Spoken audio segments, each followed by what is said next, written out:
Esports. What is it? Why is it so massive? And is it going to continue to become massive? Or is it going to just peter out?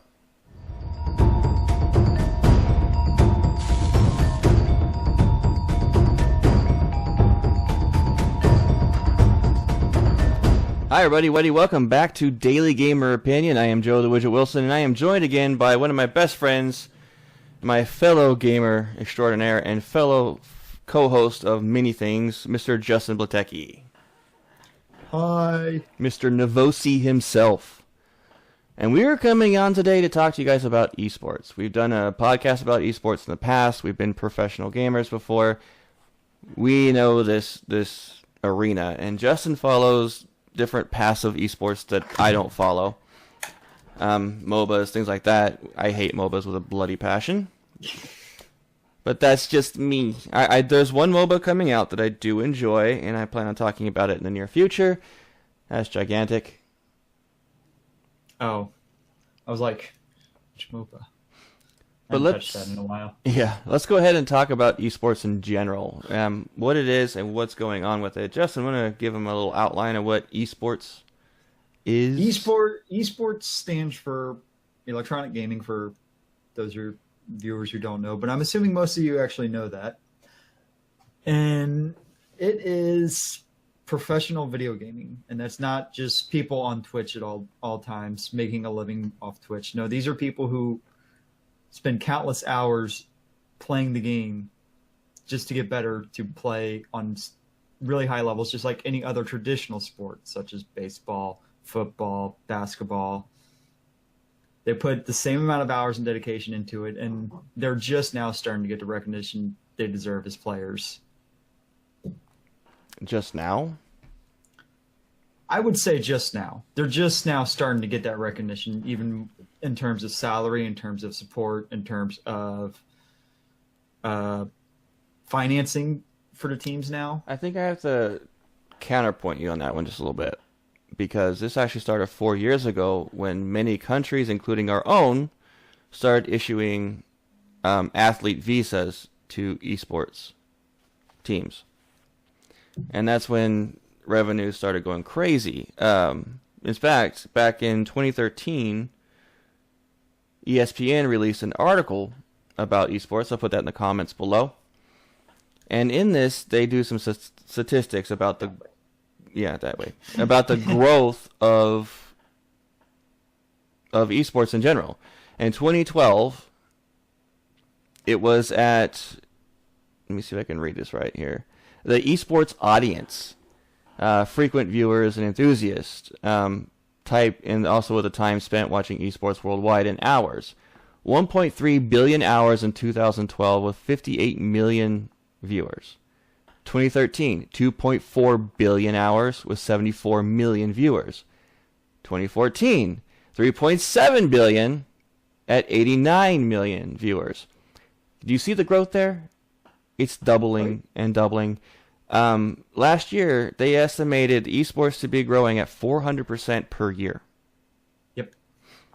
And that's been very true. I was a professional player back before esports was even a deal. Like, I won a tournament and I won $1,000 for Mortal Kombat 4. That's a joke now. Yeah, that's nothing. I thought I was a big shot. I mean, I destroyed in that tournament. I never lost a single match. I had 32 matches that were double flawless. I was unstoppable. And if that was an actual thing today, I would be making millions, not $1,000. If that was a thing. Yeah, in terms of sponsor deals and stuff, yeah, you'd be making millions. There are quite a few players now that do make over $1 million per year in the esports world. Well, yes, 7 that I know of. And there's primarily in the genre you don't like to play in. Yeah, MOBA. I know. Yeah. However, other games are starting to really make a splash in that market. Yes, fighting games are one to watch. Fighting games are starting to now get the infrastructure for huge growth. One thing that is hurting esports, and I just want to talk about this really quick before I go into more statistics here, is the fact that there are so many different leagues. So it's all spread out. I am predicting that esports will eventually come into one massive league. I don't know Kind if of like it'll come NFL. I don't know if it'll all come into one massively because it's not really possible to do that. But I do think it will. I think we'll start seeing, instead of having all these individual tournaments like we do with CS:GO and fighting games and Dota. Though I think Dota actually has a good idea right now, and they're actually doing a very good job of implementing it with Val, what Val's doing with it and stuff, and that's doing major tournaments and things like that, and that's functioning just like the tennis tournaments and things like that. You have your majors, and then you have your minor tournaments where random things can happen. And I think we'll start having more concise leagues, though.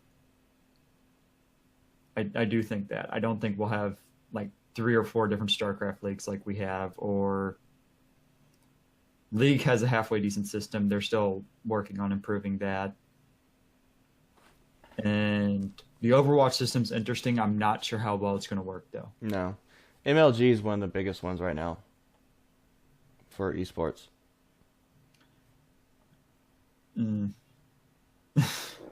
In terms of overall gross revenue, viewership, and so on and so forth. I have my mixed feelings on MLG. Yeah. Yeah.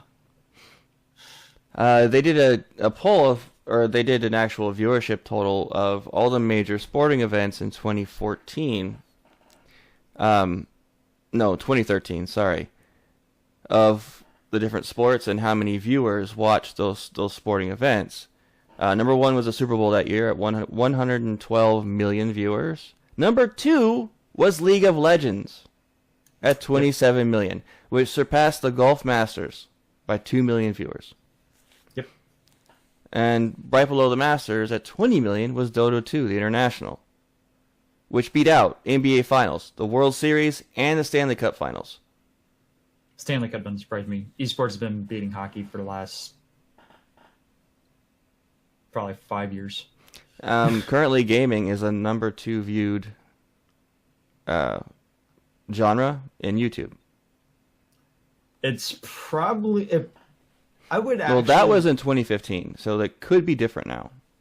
I would actually like to see the numbers on... I would actually probably say gaming probably has more viewed hours than probably per year worldwide than maybe even traditional TV. I would almost be willing to say that, with as many people that watch Twitch on a daily basis. They're saying that the prize pools for most esports has gone up 580% since 2012. And ones that are crowdfunded, yes. Even ones that aren't have been going up by over double. Since the 80s, yes. 2012. Leagues hasn't changed at all. Dota's gone up tremendously, and CS:GO has I gone didn't up say tremendously. all of them. I said most. And StarCraft hasn't. StarCraft's actually Call of Duty's has increased dramatically. It's now dropping, but that's just because of the popularity of the last 2 games. Yeah, because they suck. But we all know that. There was a recent report, actually, this came out this year, for esports revenue growth. In 2015, total revenue was at $325 million. Brand investment revenue was $230. That now in 2017, it is up 41.3% at $696 million total revenue at $517 million for brand investment revenue. And the prediction by 2012 is $1.4 billion in total revenue and $1.2 billion in brand investment ads. Sponsors. And that's because of the investment that's being poured into teams right now. You got major influxes of NBA money actually right now coming into buying up organizations from League of Legends. That's what they're primarily buying them for, but they're getting a lot of the other things with it, but they're buying primarily for the League of Legends viewership right now. And they're putting in buku bucks in those. And then Korea's had them forever. They've had Samsung and all of them sponsoring teams for years. According to this, the countries that make the most from esports right now, let me get to the right point here. I would have to say it's probably someone in Europe, actually. No, it's actually 41% USA. And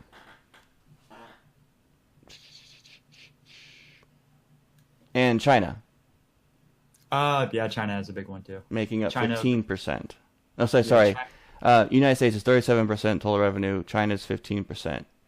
The rest of the world combined makes up 41%, with South Korea at 7%. China would be is another big one. China has a bunch of big teams and financing behind them too. Yeah, and South Korea actually has government-sponsored teams. South Korea does. Yeah, I know South Korea does. I'm trying to think of any of the Chinese teams I know that are sponsored. I don't think so. They might be like they're like shell corporations. Who knows? Because it's communist government. But right now, the top games in the esports world that are really played a lot would be Dota 2, Dota 2, Counter-Strike, yeah, League, and I League want of to say Legends. Smash. I want to say Smash. Smash. Super Smash Brothers. No, that's actually quite low on the totem pole. It's played a lot. Halo has a bigger audience than that by more than quadruple. Call of Duty is still big regardless of the drop recently. The fighting genre is still middle ground. It doesn't really have as big of a following. The biggest fighter right now in the esports world is actually Street Fighter V.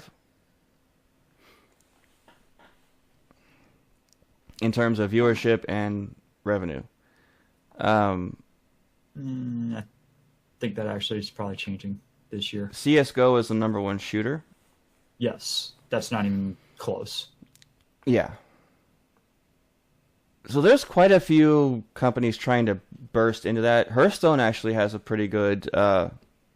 it's by far the number one CCG when it comes to esports. It's also essentially the only CCG right now. It's dying, though. It's killing itself.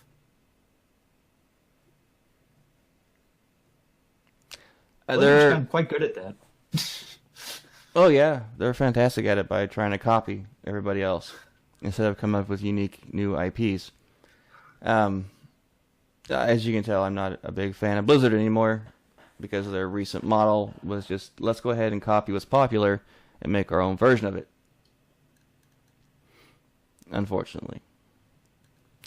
Before, Blizzard used to be known as a company that made quality games, like true quality games. They were well polished, they had great story, they had great concept, great gameplay, and they've just gone downhill. Ever since World of Warcraft started taking a dive for the worst, so did that company. And that's been the last 6-7 years. World of Warcraft, in fact, loses more than 30% of its player base every single year. Check it, look it up, guys. It's true. They are a publicly traded company. They release their revenue every single year. Yep. It's poor Blizzard. But anyway, esports is a very huge, growing thing. In fact, ESPN once said that they will never, ever have any esports on their network, and yet they did. I remember when the CEO said that. And I think it was like a year after that they did. Yeah, the year after that, they had the Heroes of the Dorm on ESPN. Yeah. In fact, they are even talking about having an esports channel right now. ESPN is talking about that. It's been in the works for the last year and a half. Yeah, that doesn't really surprise me. I keep waiting for Amazon to do something with Twitch is buying, other than their Prime thing they have with it right now. Because there was talks that they were going to do that that Amazon and Twitch were going to do that with the merger for a little bit, and there hasn't been anything about that in a couple of years. True. But we'll see. I think you're going to see a really, really huge change in esports in the near future. By 2020, for sure, they're going to have its own TV channel. It's going to be publicly broadcast, not just on Twitch and channels like that. It's going to be on your TV, on your cable network. And it's going to be... It's already there. It's going to be huge. Who knows? Maybe by 2030, it'll rival the NFL. I think League of Legends is on its way to trying to do that, at least in North America. I believe it's trying to do that. They're getting ready to go through a major shift in the 2018 season. And Counter-Strike is already doing that because they're on they had a season of the E-League on TBS. I believe it's already been signed up for the second season. I don't know if it started yet or not. And that was on like Thursdays and Fridays at like 10 p.m. or something like that. That was 10 p.m. That's 10 p.m. Central, by the way.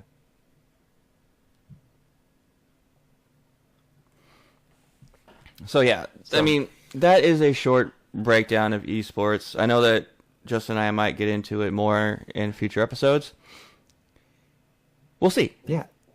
If you guys StarCraft might be making a revival. We'll see about that. Even though those guys are pretty incredible with how many actions they can do per minute. Well, especially if you look at one. If the remastered actually does a good job and it gets enough people back into it, I think it might do okay. Possibly. Because that is where the best play could be seen, was watching Brood War. Fair enough. Well, we're going to go ahead and end this episode here. If you guys want to know more about esports, you want to know anything specifically about it, please put in the comments below. I'll drag Justin kicking and screaming back, and we'll talk about it. Anything you want to mention last before we go? I think I should hit the subscribe button, maybe. That's always helpful. That way you get notified when all these awesome episodes come out. All these episodes come out. You can also hit the thumbs up. I mean, that's helpful too. What he said. We like thumbs ups. Be the Hitchhiker's Guide. Yeah, what he said. That guy right there. All right, guys. Thank you so much for watching. And that was our opinion on esports. And I will talk to you all tomorrow.